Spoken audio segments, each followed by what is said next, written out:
দৈনিক বাংলাদেশ প্রতিদিন কোটির বেশি বেকার, বিবিএস এর সংজ্ঞা পরিবর্তনের পরামর্শ বিশেষজ্ঞদের, নির্বাচন প্রস্তুতির বার্তা ফখরুলের, ভারত পাকিস্তানের জন্য সার্ক সক্রিয় হচ্ছে না ডক্টর মোহাম্মদ ইউনূস, দিল্লিতে অবৈধ বাংলাদেশি ধরতে বিশেষ অভিযান, সমকাল হতদরিদ্ররা কাঁপছে ঠান্ডায়, শীত ব্যবস্থাপনার ঠনঠন, আওয়ামী লীগের শীর্ষ ৭২ নেতার হদিস নেই, আয়নাঘর গুম খুন শিকার, ক্ষমা চাইলেন র্যাব ডিজি।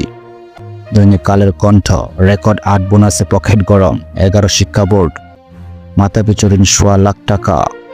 যায় দিন, হাসিনার কোনো বক্তব্যই সমর্থন করে না ভারত, বিক্রম মিশ্র। সাংবাদিকদের জন্য বিপজ্জনক ফিলিস্তিন পাকিস্তান বাংলাদেশ। দৈনিক প্রথম আলো, মংডু আরকান আর্মির দখলে, রোহিঙ্গা অনুপ্রবেশের সংখ্যা। দৈনিক যুগান্তর, শেখ হাসিনা বিবৃতি প্রসঙ্গে বিক্রম মিশ্র, সমর্থন নেই ভারতের।